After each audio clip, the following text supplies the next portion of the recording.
Alrighty, welcome to the show. Once again, Sully is in the house, and with me tonight, I brought Joey B, Joe Burakoff from Yes, Blind sir. Knowledge.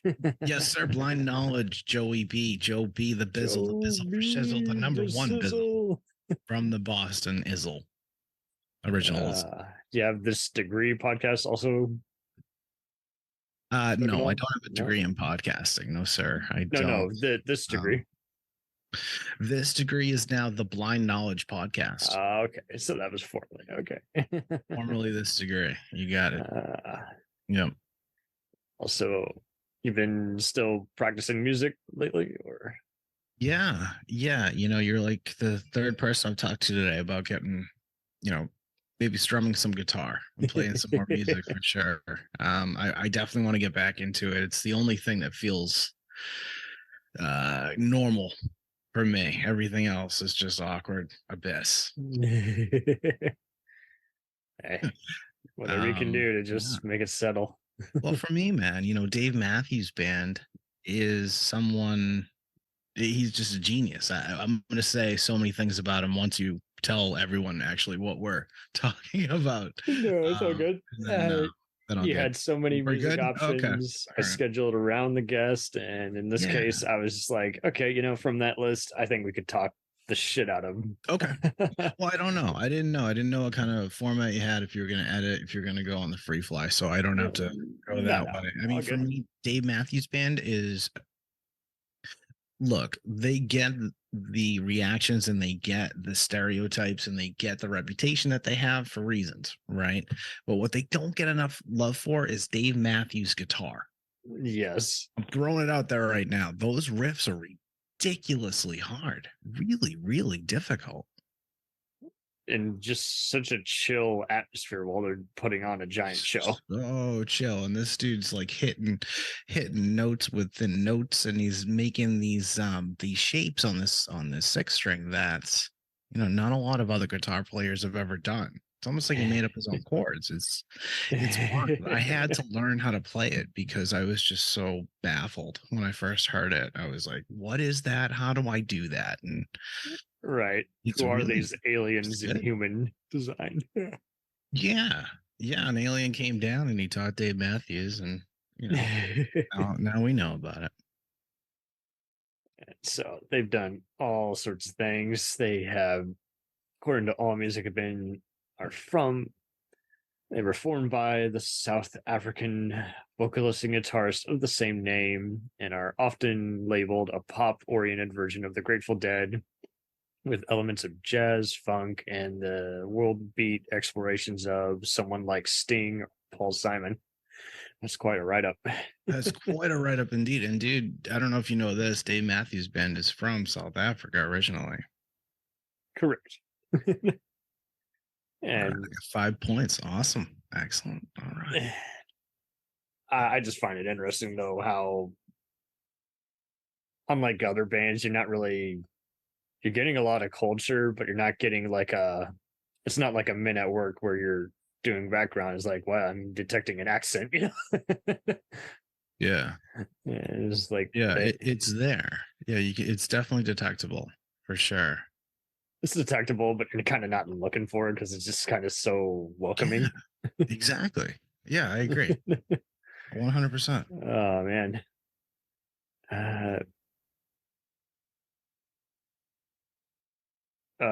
They've been noting how they have more influences than their peers, even though they were trying to market to the same kind of audience as someone like Hootie and the Blowfish, the Spin Doctors, and Blues Traveler. Which is wild.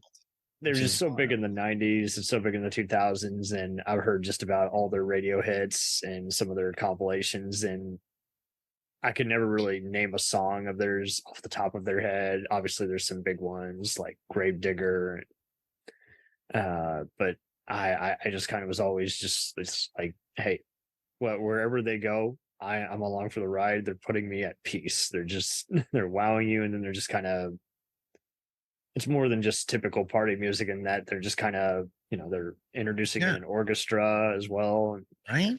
Different levels. Yep. It's amazing. Yeah, no, and you're right. And just to piggyback on what you said, they're in there with Blues Traveler and like Counting Crows, and then you hear Dave Matthews pop on. Counting Crows is a good contrast. Yeah, they're just kind of and they kind of go for a different tone each song, so you So different. you never Yeah. know where it's gonna go. Right. And they got kind of grouped in there. And Gravedigger is a great song, like you said. Ants Marching, I think, is their biggest one. Crash. I think that one gets played just about every day on the radio.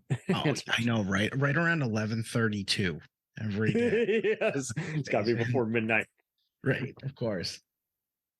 Of course. Oh man, where are you going? I know it was kind of another one. I think it was on some movie soundtracks, if I'm not mistaken. But yeah, where are you going? Oh man, and they were one of many bands in the 2000s who would have like a complimentary DVD that showed a live concert that you'd buy in addition to the CD. So, how do you feel like has their tone kind of just been kind of consistent throughout the years, or is that kind of sounds a little different on closer examination to you? I think it changes. I think it changes over time. Yeah, it's interesting that you use the word tone because we're talking music, but yeah, I mean in terms of that's a good point too. But tone is so important, right? Mm-hmm. It's the essence. It's like it's what you would patent. If you were going to patent something, you'd patent the tone, right? So patent the shit out of it. The way I look at it is they have band members that come and go, and I think that's what fluctuates it pretty much. Yeah, and it's nothing personal, and it's definitely not a matter of. I mean, I don't know personally. Have you heard anything that was crazy behind the scenes, or is it kind of just like, hey, it was there? They wanted to move on, so we moved on. About what? About like Leroy Moore? Any music transitions and band members leaving? I haven't heard anything crazy at all. That's great. There was Leroy Moore. He passed away in an ATV accident. Ugh. Yeah, right. Nasty. Yeah. Boyd Tinsley, the violinist, he left, but I think in good graces. I don't get a lot of dramatic rundown in the gossip sheets about Dave Matthews, but I like that wording. The lineup is way different than it used to be, but the drummer's the same, the bassist is the same, and Dave is the same, and they just have some other cats jumping in there. From what I know, I'm pretty sure. I'm like 99% sure. Excellent. Have you ever been tempted to interview any of them?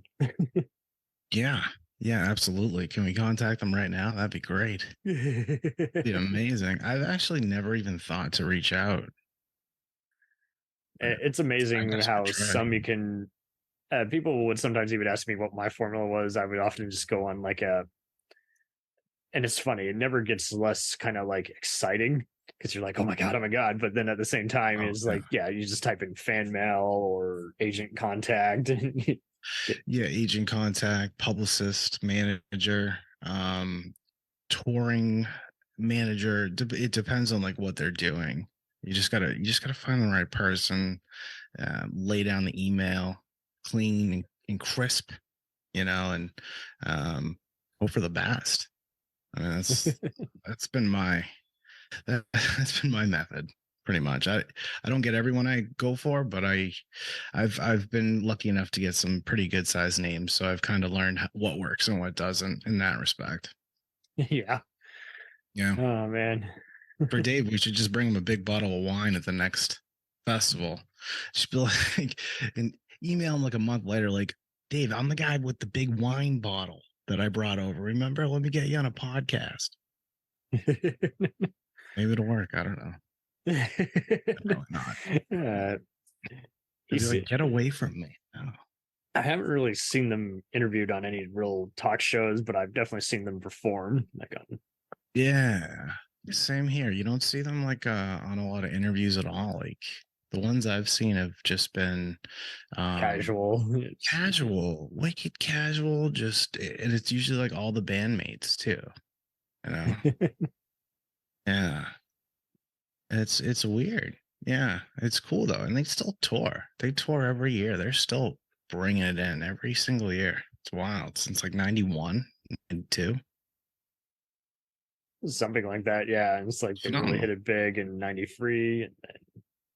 Well, Dave Matthews Band was, or Dave Matthews himself was working at a bar, and would write these riffs and stuff, and would network when other musicians were playing. That's the 411 that I learned along the way. Nice. Yeah, and then I would love to know how it popped off though. Like, how did he go from the bar to sweating his ass off in front of 75,000 people? That'd be cool. Something like that. Yeah. How did he just say, "Hey, I do customer service all day. Now I'm about to talk to all the customers and interact with them on the stage." Yeah, I'm in a call center taking 60 calls, and all of a sudden, boom, that night I am just playing. I'm playing legit. I mean, that's probably maybe how it happened. Who knows? I don't know. It's just how things go, though. You know, you got to work hard, and then you get somewhere, I guess, or you get really lucky, or who knows. Just wondered whose brain he picked. He said, "Yeah." Oh, I don't know. I just going on a diatribe, Sully. All right, where are we at here? Let's grab this back on the rails, dude. So, looking up Dave Matthews Band facts, fun facts. Fun facts by Dave Matthews Band. Oh man, and how would you describe Matthews' look at himself? He seems to always just like vary. Sometimes he's clean shaven, sometimes he's got a giant ass beard. Yeah, right. Sometimes it looks like he's been on quite the bender. Yeah, so he left South Africa for good in 1985 when he was facing potential military conscription, according to the Associated Press. Really? What's it say there about that? That's wild. Yeah, it was like he was raised a Quaker and a pacifist, according to Cleveland. A Quaker pacifist? No shit. .com, yeah. He worked for IBM for a short time before moving to Charlottesville, Virginia. Is this from Wiki? Are you No, it's from Cleveland.com. Okay, so that's a legit source. Wow. Yeah. Surprised to hear that. Yeah, no random Wikipedia. Oh, man. It's always like, dude, I'm better than Wikipedia. Come on. I don't recall any of his acting moments, but he was in a movie. He was in a movie. Apparently, he made an episode appearance on House, so that's wild. He was on House? No kidding. Yeah, playing himself, I guess. Playing himself. Must be nice. And he's got 3 kids, 2 twin daughters and 1 son. And that, he has won multiple Grammy Awards, and yeah, both for the band and for solo work. So. Julia Roberts is a huge fan of his, and that's why she appeared in one of his music videos. It's the song Dream Girl. Oh, wow. I had no idea. You would think that would have been a little more popular if they had Julia Roberts in it. Or maybe it was wicked popular, and I don't know, maybe I just didn't know about it now. I don't feel so popular. Did you know about it? Did you see it? I had not a clue until just 10 minutes ago. All right, so we're both bummed. We're both. We're together. Oh, man. He first performed in Charlottesville, and he played at the Middle East Children's Alliance Benefit and Earth Day Festival in 91. So. Earth Day 91. Man. That's wild, dude. I was like 5. I was 1, so I don't feel too bad. Oh, man. That's awesome. Under the Table and Dreaming, I know, is another one that I've heard a bunch of times. Yeah, that's Under the Table and Dreaming. I believe it's their first album, like their official album. Mm-hmm. Other songs are Two Step, Number 41, yeah, Crash two Into Me. classics, 3 classics right there. Now the Crash Into Me song is funny. Not only was it huge, right? If as a guitar player, if you look to see how to play that song and then you start playing it, it plays like no other song. Like the way Dave writes his guitar and the way the guitar is played with the other instrumentalists, with all the other instruments playing at the same time, where the guitar fits, yeah, it's really like it's a very sensual, sexual kind of play.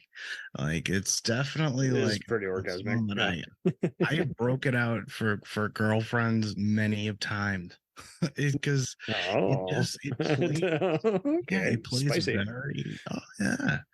it plays very smooth for sure, but it's not easy. The riff is again very difficult. Maybe that's why he wrote a bunch of this. Couldn't find anything on his music inspirations. It's funny, just writing the difficult guitar that he does, it puts him on like a whole nother level anyway. And then he has the Dave Matthews Band too. It's wild. For sure. Why do you think he's just so chill though? If you had any theories on that. Because he's a pacifist Quaker. Well, that's true, but I mean, South Africa. It's just it's so rare though. It's like almost everyone seems to be kind of a wild child or just kind of jumping around. Well, I mean, facts are facts. You said it, man. He's from South Africa during apartheid, I believe. Yeah. By the by. Big year. Yeah, big year.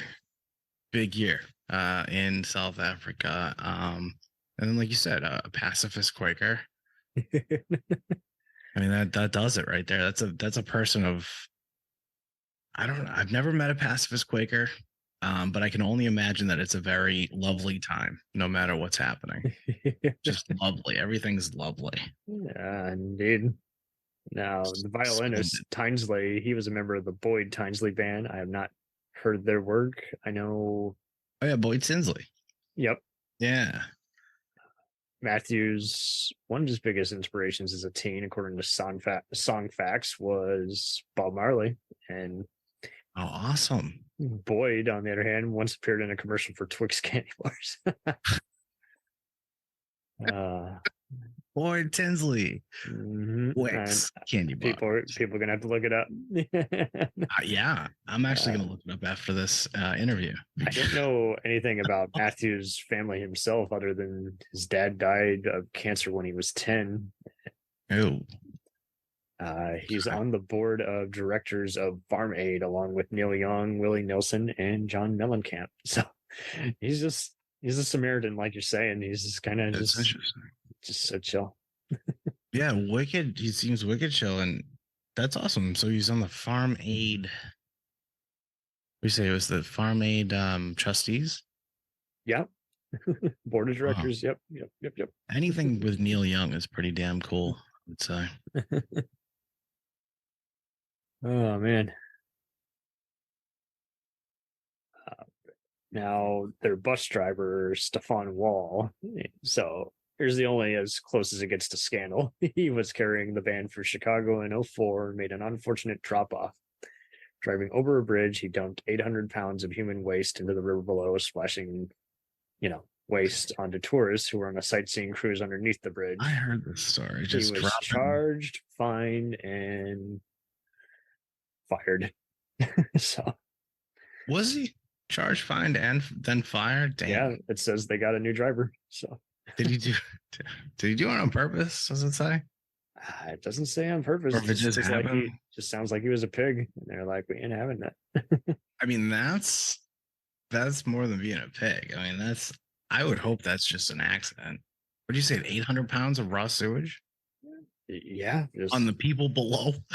Yeah, I don't know if he knew the people were below or not.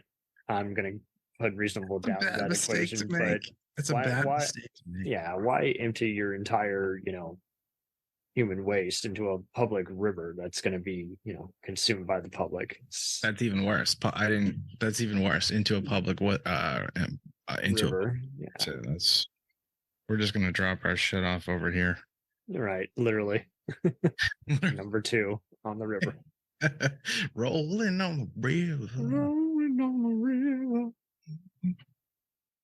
Apparently, Matthews was part of an animated cartoon show called Pete the Cat. I'm not up to date with today's cartoons unless it's something wacky. So Yeah, it's interesting how he's just, unlike most people, he's not kind of seeking out just acting and then music, and at the same time, he's kind of just doing other stuff on the side just for fun, kind of. Yeah, that's right. Altogether, I mean, where would you rank him on your bands? Dave Matthews or Dave Matthews? You mean like Dave Matthews as a guitarist or Dave Matthews Band? Oh yeah, just the band as a whole. Like where do they rank for you and the alternative? Like in my my favorites are just like influence wise, or yeah, like what would they be on the top 10 guys who you have on your playlist? Probably. okay, top 10 on the playlist. Gotta know what the parameters or just of all time, or however, or maybe just of 90s music in general. I mean, yeah, Dave Matthews Band is going to be in my top 10 for sure. It is. Yeah. Nice. After I saw them live in, what year was it? I want to say 2009, 2010, Rothbury. That had to be cool. Oh, yeah, it was way cool, man. We took a van from New Bedford, Massachusetts to Rothbury, Michigan, and we camped out in a cornfield for 3 days. Snoop Dogg, 311, Dave Matthews Band, unusual combo. Yeah, dude, that you should see the lineup. I'll make a note so I can pull it up for you. The lineup for the first Rothbury Festival was, there's so many names I'm missing that you'll be like, what? I hope you feel like that. Well, either way, I mean, there's just look forward to it. 5-6 stages. Oh, it's just wild, man. Where do you think they rank in pop culture? Pop culture as a whole? Ooh, good question. I remember a later day West Wing episode where they don't show them, but they imply that they're going to be one of many bands performing for a presidential campaign. That seems like a very West Wingy presidential campaign. Very safe, Dave Matthews. If they stick to the pop, I could see that happening in real life. Dave gets dark, man. Dave goes dark. That song Gravedigger gets dark. It actually came on randomly today on my playlist. Yeah. I'm like, ooh, nice sunny day. It's when you dig my grave. I mean, he's asking kind of difficult questions, but he's, again, like many of these musicians, he's doing it either playfully or just very pleasantly. Yeah, no, it's good questions if you break it down. Nevertheless, okay, yes, they would be in my top 10. They would actually be in my top 5. Their live stuff would, for sure. And the album that would be there is the Central Park concert live. There we go. It was Dave Matthews Band in Central Park right after 9/11, free concert, completely free. Like it was right after 9/11. I think it was a week or 2. You might have to check beyond that, but as soon as crowds were allowed to happen again after all of that went down, they did a free concert. The music is amazing. It is in my heart and soul. It is. I love it. And a lot of other people do too. You know, you can play this album with subwoofers. I used to have 2 14s and a 1,000-watt amp in my Ford Explorer, right? Old school Ford Explorer back in the day, like 10, 15 years ago. Thing would dump, you know, and it's not hip hop. So it's just Dave Matthews Band. It gets a really soft rock kind of reputation, but at the same time, man, they can jam. So long story short, very influential on pop culture.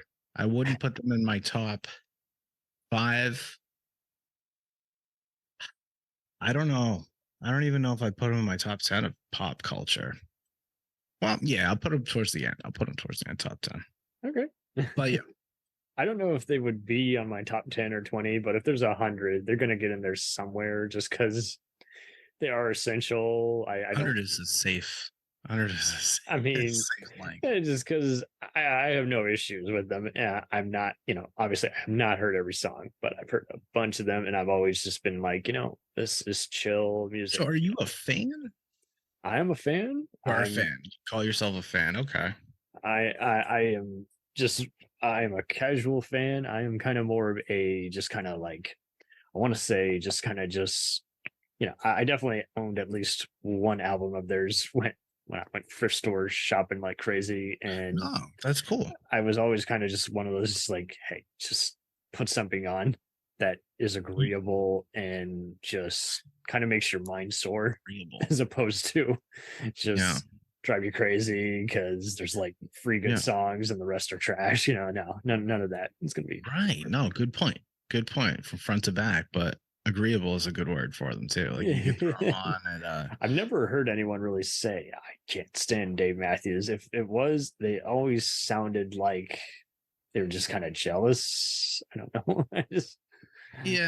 I mean, always people they get like the that. lame vibe, kind of, or maybe they just hated anything in that era. So therefore, because it's 90s, fuck you, Dave Matthews. Is like, well, okay. Different time. I don't understand why you'd write off an entire era. I really don't. Different time, different vibe. And plus the 90s, what it was grunge and hip hop. I think 90s is the decade of hip hop personally. But hip hop, definitely more metal and metal. Yeah. I mean, if you love them, you love them. I mean, then you get some Dave. Can you see Dave joining a metal or a hip hop band? Come see Disturbed, Korn, and Dave Matthews Band. Right. I'm sure they might have toured at one point or another. You never know. You never know. Maybe they interlink somewhere. We got the same agent. No shit. Right. 2 for 1s. 2 for 1s. Oh man. Okay, so you do know some music. You don't hate them or anything like that. We're not going to debate. They're just fun and casual and just. I've always just kind of just like when they popped up, it's just kind of always been like it just changes the party for the better whenever they've just come on. And I'm just like, hey, now we're kind of getting to the meat and potatoes of this party. Now we're just kind of we really don't want to be anywhere else. There's a lot to a track. Yeah, there's so many different instruments. There's a lot of meat and potatoes. Meat and potatoes. I love that. Meat and potatoes. This is meat and potatoes. That's what. All right. Oh man. Anywho. Now that you've ranked them, now that you've come and saw, would you see them in concert again? Absolutely. 100%. I would right now. And I'm not even trying to be funny. I'm dead on point. Seeing that band live changed my whole perspective on the band. And because I didn't think they were the greatest thing, they weren't one of my favorites at all. They weren't even close. I knew they were really good. And I still like that album, The Central Park, but I didn't really have that appreciation for it. It was a slow burn. Just revisiting it years later.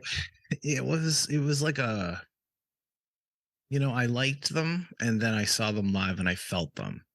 And then once I could feel that, it was, I still know where it was. I can see it in my head. Sweet. I can feel those double bass and it was just the vibe, the feeling. Oh, it was just great. It was amazing. It was amazing. It was orgasmic, is what it was. You went back there. Nice. I went there. Right. You mentioned it earlier. Just brought it back around. Metaphorically speaking, of course. It was great. No, it changed my friggin' life, Sully. I'll leave it at that. I love it. I love it. Oh man. So it's been a delight. It's been plain and simple and energetic, and any other adjective you want to list here is what this was a fun chapter of doing. So, this is fun. Where can we find you on social media for those who? Oh, are we getting to the end? Are we already through this? Wow. I mean, oh wow, we're on 40, if you want to be mused a little more, I can. I mean, no, hey, it's your ship, Captain. It's no idea. Best ones always go that way when it's like, oh, we're just like Dave Matthews. That's the end. Yeah, wait, we're there already. You can find my podcast, the Blind Knowledge Podcast, on any podcast player: Apple, Spotify, Ghana, Stitcher, so on and so on. Shout out to our friends over in India. They use Ghana. Ghana is the way, and we appreciate you. This is the way. That is the way for sure. You can go to blindknowledge.com. That's blindknowledge.com, and you can actually find a podcast called The Way. We have The Way podcast. It's my buddy Bill over in Connecticut doing some really, really good, informative, heady stuff, interviewing professors, talking about social issues, criminal justice, just things that are way bigger than Dave Matthews Band, believe it or not. He's doing some cool stuff. Matthews might even check him out. That's how Dave's listening like, oh, wow, this podcast sucks, but The Way sounds great. So yeah, blindknowledge.com. You can check us out there. It's 19 podcasts. It's some videos are up there now. We have some gamers coming in soon. We have a live stream. We're going to have internet radio. As long as it's still there, it's still a thing. So check it out. Check it out while it's still a thing. I can guarantee it will be for the rest of today, at least for sure. And just me personally, you can drop a line over on Twitter, twitter.com/radio knowledge. Radio knowledge. Boy. Yes, sir. Which was still available, and I locked out. I mean, for now, at least. For now, yeah. Right. I don't have a check mark, but hey, it's a long story. The blue check mark saga. Yeah, we're verified. We swear. We swear we're verified. Cool. Oh man, great having you down here. Yeah, great to be here. Is there anything else I can do to help you out? Did you want me to reciprocate with any of the questions? I hope with this one smoothly, because it's hard for me to remember that like I'm the guest and not the host. No, it's all good. It's all pretty laid back here. Okay, cool. Yeah, no, this was wicked laid back. I hope we have some good content. We'll return after these messages. Hey, it's Brent Pope, the host of Breakfast with Brent Pope. You've seen me on some of your favorite TV shows saying things like, "Give it up, Jimmy. You got to sink this putt to win." On Breakfast with Brent Pope, I sit down with guests from the entertainment world, and we do it all over breakfast. Or should I say Brentfast?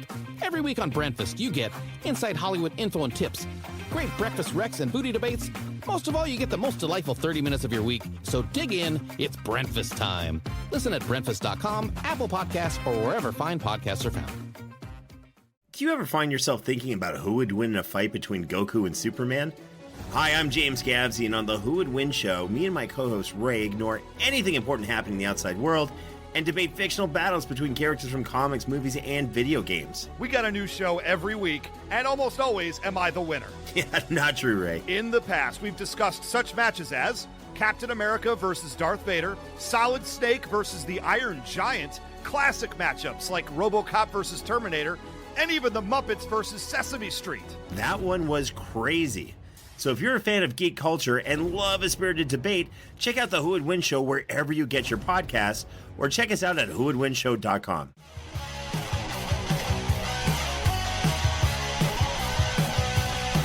Follow us on the web on Facebook, Twitter, and Instagram.